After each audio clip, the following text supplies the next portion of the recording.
नमस्कार। देश को नया उपराष्ट्रपति मिलने जा रहा है।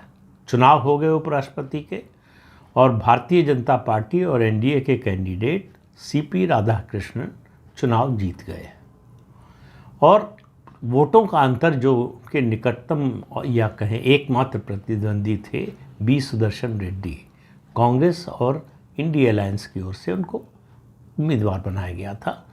152 वोटों का अंतर रहा। जितनी संख्या में समर्थन था दोनों गठबंधनों को, उससे ज़्यादा एनडीए को वोट मिले। यानी इंडी गठबंधन के कुछ सांसदों ने सीपी राधाकृष्णन के पक्ष में वोट दिया। ये तो रिज़ल्ट की बात हो गई।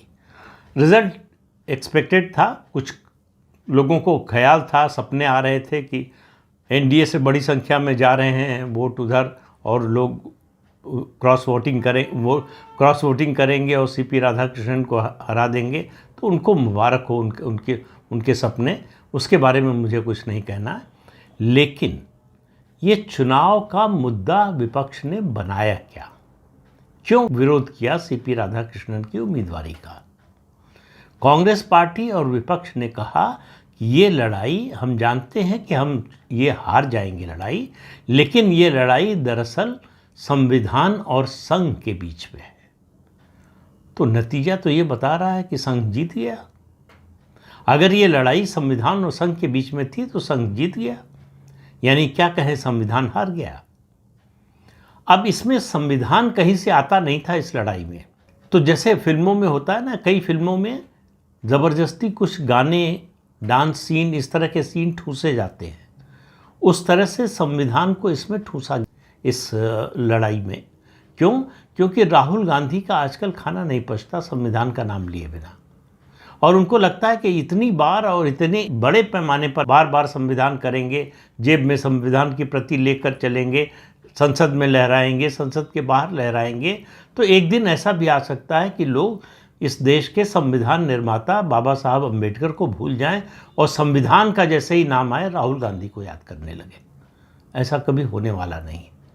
लेकिन उम्मीद पर दुनिया कायम है। अगर राहुल गांधी और उनके समर्थकों को ऐसा लगता है तो फिर भाई उनको मुबारक हो। लेकिन मेरा मानना है कि ये असली लड़ाई माओवाद के समर्थक, आतंकवाद के समर्थक, भारत राष्ट्र के विरोध में काम करने वाले या उसकी सोच रखने वाले और राष्ट्र प्रेमी, राष्ट्रभक्त लोगों के बीच में ये मुकाबला था। जो राष्ट्रवादी जीत गए। बी सुदर्शन रेड्डी, उन्होंने दो काम किए। एक तो ये पूरे देश को बताया, अगर लोग भूल गए थे या याद नहीं था, कि वो वही जज हैं जो 2 सदस्यीय बेंच के एक सदस्य थे जिसने सलवा जुडुम को असंवैधानिक घोषित किया था। माओवादियों से लड़ने के लिए छत्तीसगढ़ की सरकार ने जो स्थानीय जनजातीय लोग हैं उनको हथियार दिए थे कि वो अपने गांव में अगर माओवादी हमला करें उनके गांव पर, उनके लोगों पर, तो अपनी सुरक्षा कर सके। लेकिन जितने अर्बन नक्सल थे, जो माओवाद के समर्थक थे, उनको ये मंजूर नहीं था। उन्होंने याचिका दायर की सुप्रीम कोर्ट में और सुप्रीम कोर्ट ने उसको असंवैधानिक करार दिया। नतीजा ये हुआ कि जितने ये सलवा जुडुम के लिए एसपीओ बनाए गए थे उनमें से ज़्यादातर मारे गए और बहुत बड़ी बड़ी घटनाएं हुई। उससे क्या हुआ, माओवादियों का हौसला बढ़ गया। सुप्रीम कोर्ट के इस फैसले के कारण कितने निर्दोष लोग मारे गए उसकी गिनती करना मुश्किल है। तो एक और काम किया बी सुदर्शन रेड्डी ने। उन्होंने बताया देश को कि कैसी कैसी सोच के लोग हमारे सर्वोच्च न्यायालय में पहुंच जाते हैं, जो राष्ट्र विरोधी सोच रखने वालों के समर्थक या उनसे सहानुभूति रखते हैं, जो उनके पक्ष में खड़े होने के लिए तैयार रहते हैं, जिनकी सोच आज जो सत्तारूढ़ दल है उसकी जो विचारधारा है उसके ठीक विपरीत है। और ये सोच उनकी आज नहीं बनी है, वो जब वो न्यायाधीश थे तब भी थी। लेकिन विचारधारा किसी की कोई भी हो सकती है, उसके आधार पर उसको अच्छा या बुरा साबित नहीं किया जा सकता। हालांकि दूसरे लोग ऐसा नहीं मानते। दूसरे लोगों का मानना है कि जो राष्ट्रवादी विचारधारा के हैं वो बुरे लोग हैं, वो इस देश के लिए अच्छे नहीं हैं, उनका इस देश में होना या इस विचार का होना ही गलत है। इस तरह की कोई मुरव्वत वो करते नहीं कि विचारधारा है, किसी की कोई भी विचारधारा हो सकती है। हर व्यक्ति को अधिकार है अपना विचार रखने की, अपने तौर पर तय करने की छूट है कि वो किस विचारधारा को माने, किसको नहीं माने। लेकिन वो इस विचारधारा को, एक पर्टिकुलर विचारधारा को नहीं मानता है तो वो जो है देश के लिए अहितकर हो जाता है।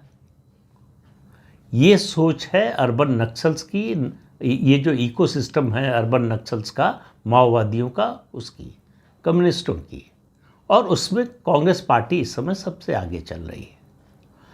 कांग्रेस पार्टी और उसके साथियों को लगता है कि राष्ट्रवाद सबसे बुरी चीज़ है, राष्ट्रवाद नहीं होना चाहिए। और आपको याद होगा जॉर्ज सोरोस का बयान, वो जब उसने कहा था कि मैंने 1000 करोड़ रुपए रखे हुए हैं जो भारत में तख्ता पलटने के लिए या सत्ता परिवर्तन के लिए खर्च करूंगा, और उसने कहा था कि मैं राष्ट्रवाद नाम का शब्द मिटा दूंगा। और उसके समर्थन में, उसकी संस्थाओं के समर्थन में और उसकी संस्थाओं से मदद ली कांग्रेस पार्टी और विपक्ष के कई नेताओं और पार्टियों ने, और एक पूरा इकोसिस्टम काम करता रहा लंबे समय से। जब मैं लंबे समय से बात कह रहा हूं तो आप समझिए कि 2014 से, पिछले 11 साल से लगातार ये कोशिश हो रही है। एक और बात की ओर अगर ध्यान नहीं दिलाया तो ये बात पूरी नहीं होगी। B Sudarshan Reddy supreme court के जज थे। सुप्रीम कोर्ट का जज माओवादियों का समर्थक हो सकता है, ये उन्होंने बताया। वो तो अपने फैसले से ही बताया था, आज भी उस पर वो कायम है। उनको आज भी इस बात का कोई पछतावा नहीं है, बल्कि इस बात का गर्व है कि उन्होंने ये फैसला दिया। और कुछ पूर्व जज निकल कर आए जिन्होंने कहा कि उनके फैसले के आधार पर उनकी आलोचना करना ये गलत है। लेकिन उन्होंने उसके बाद जो किया, इसका जिक्र मैं हालांकि पहले भी कर चुका हूँ, उन्होंने पहली बार पूरे देश को एक दृश्य दिखाया। उस दृश्य को मुझे लगता है आने वाले समय में बरसों तक याद रखा जाएगा कि भ्रष्टाचार के आरोप में सजा याफ्ता व्यक्ति के सामने सुप्रीम कोर्ट का पूर्व न्यायाधीश हाथ जोड़कर खड़ा था। अब ये जस्टिस बी सुदर्शन रेड्डी और उनके समर्थकों को, चाहे वो राजनीतिक हों या फिर गैर राजनीतिक हों, या वो पूर्व न्यायाधीश हों जिन्होंने बयान जारी किया था, वो बताएं इससे न्यायपालिका की प्रतिष्ठा बढ़ी या घटी। बात इसकी नहीं है कि कौन किस पार्टी का है, किस पार्टी का नहीं है। वो चुनाव लड़ रहे थे, जो भी इलेक्टोरल कॉलेज था उसके सदस्यों से वोट मांगना उनका अधिकार था।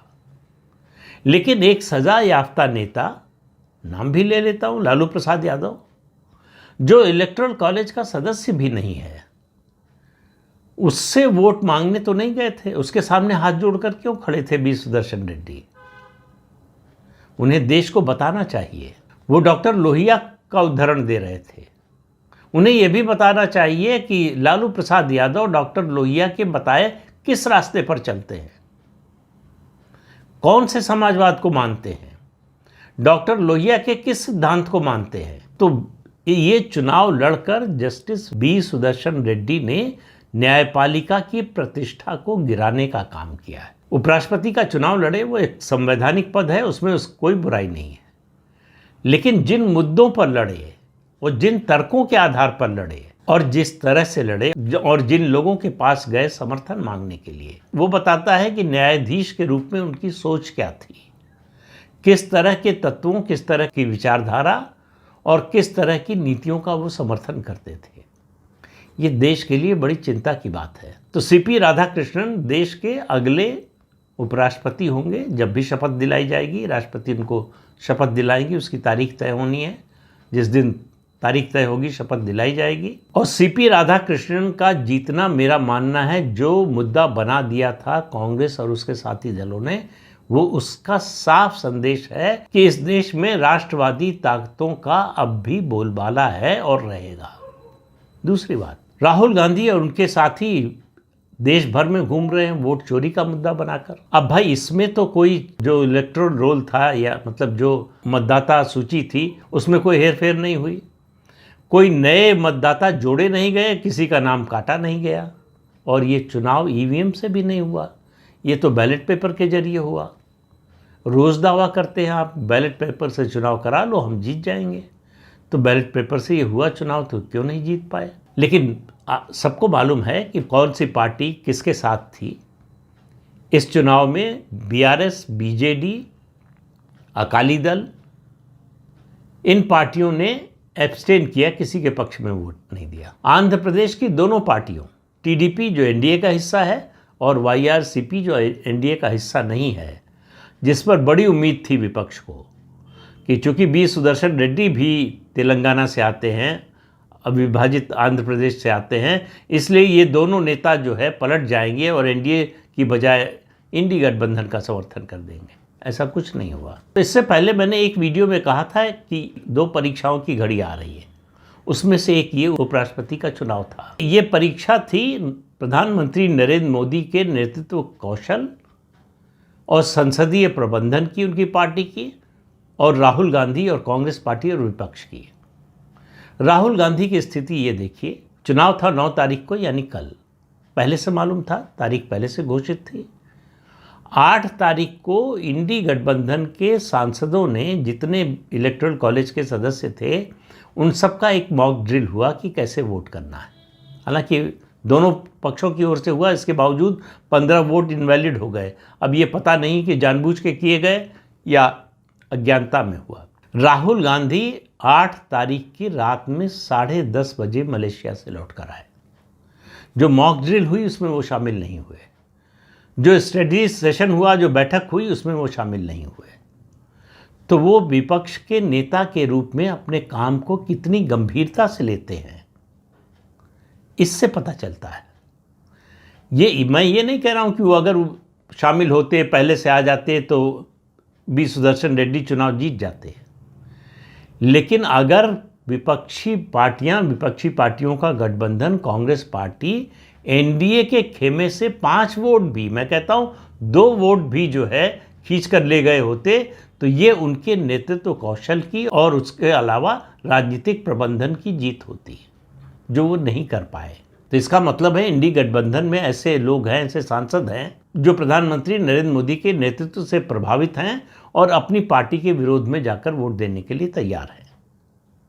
याद रखिए, इस चुनाव में पार्टी का व्हिप नहीं जारी होता, इसलिए अगर आप पार्टी के उम्मीदवार के खिलाफ भी वोट दें तो आपकी सदस्यता नहीं जाती है।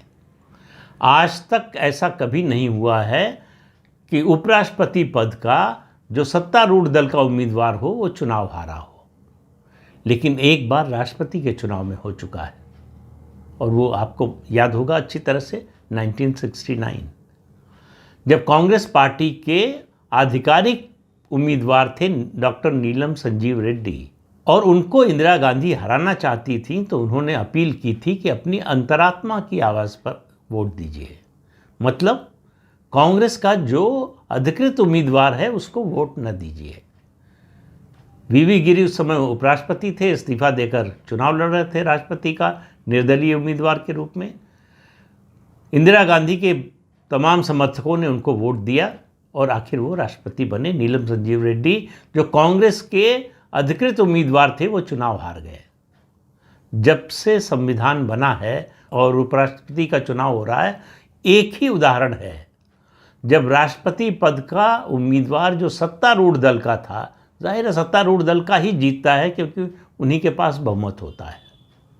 बहुमत होता है तभी वो सत्ता में होते हैं। वो एकमात्र उदाहरण है जब सत्तारूढ़ दल का अधिकृत उम्मीदवार चुनाव हार गया। उस समय के विपक्ष ने जिस तरह का प्रयास किया था, जिस तरह की गोलबंदी की थी, अगर उसका 10वां हिस्सा भी इस बार कोशिश करते राहुल गांधी और उनके साथी, तो ये बताता, हार जीत की बात नहीं कर रहा हूँ, बताता कि वो ऐसी लड़ाइयों के प्रति कितने गंभीर हैं, इस तरह की राजनीतिक प्रतिद्वंदिता को कितनी गंभीरता से लेते हैं। राहुल गांधी बार बार साबित करते हैं कि वो राजनीति के प्रति गंभीर नहीं है। 16 दिन की वोट अधिकार यात्रा बिहार में निकाली और छुट्टी पर चले गए मलेशिया। और पता नहीं वो अपने मन से आए या पार्टी ने दबाव डाला कि आ जाइए वोट तो कम से कम दीजिए, तो इसलिए आ गए, कारण जो भी हो। लेकिन राहुल गांधी का ये रवैया और ये उनका सिलसिला कि कुछ दिन काम किया उसके बाद छुट्टी चाहिए, ये लगातार चल रहा है। ये 2004 से लेके 2025 हो गया, 21 साल से ये सिलसिला बदस्तूर जारी है। खैर वो राहुल गांधी की अपनी मर्जी है, कब छुट्टी पर जाएं कब न जाएं ये उनका व्यक्तिगत मामला है। लेकिन इन सब बातों से को जनता बड़े ध्यान से देखती है और वो इस बात को समझने की कोशिश करती है कि आपको जो दायित्व मिला है उसके प्रति आप कितने गंभीर हैं। प्रधानमंत्री नरेंद्र मोदी वोट न देते तब भी एनडीए उम्मीदवार सीपी राधाकृष्णन चुनाव जीतते ही, लेकिन वो पहले सांसद थे जो वोट देने के लिए गए। ये गंभीरता को बताता है। पूरी रणनीति, बहुमत होते हुए भी एनडीए ने रणनीति बनाई कि कितने सांसद किस नेता के, बीजेपी या एनडीए के किस नेता के यहाँ जाएंगे, सुबह नाश्ता करेंगे, वहाँ से एक साथ आएंगे वोट देने के लिए। तो कोई कोर कसर उठाकर नहीं रखी कि हमारा एक भी वोट न खिसकने पाए और विपक्षी खेमे से हम कुछ वोट खींच लें। इस रणनीति में भारतीय जनता पार्टी एनडीए पूरी तरह से सफल रहे। लेकिन कांग्रेस पार्टी को क्या कहें, वो इसे भी अपनी मॉरल विक्ट्री बता रही है। तो मुबारक हो और ईश्वर करें कि कांग्रेस ऐसे ही मॉरल विक्ट्री पाती रहे, इसी तरह की नैतिक जीत उसकी होती रहे और वास्तविक चुनाव इसी तरह से वो हारती रहे। क्योंकि अगर हार कर कोई खुश हो रहा है तो इसका मतलब वो जीतना नहीं चाहता है या वो मान चुका है कि उसकी जीतने की क्षमता नहीं है। अब इन दोनों में से कौन सी बात है ये तो कांग्रेस के नेता ही बता सकते हैं। तो इस अंक में इतना ही। अगले अंक में फिर मिलेंगे किसी नए मुद्दे के साथ। तब तक के लिए अनुमति दीजिए। आपसे अनुरोध है कि चैनल देखिए, शेयर कीजिए, लाइक कीजिए और सब्सक्राइब जरूर कीजिए। नमस्कार।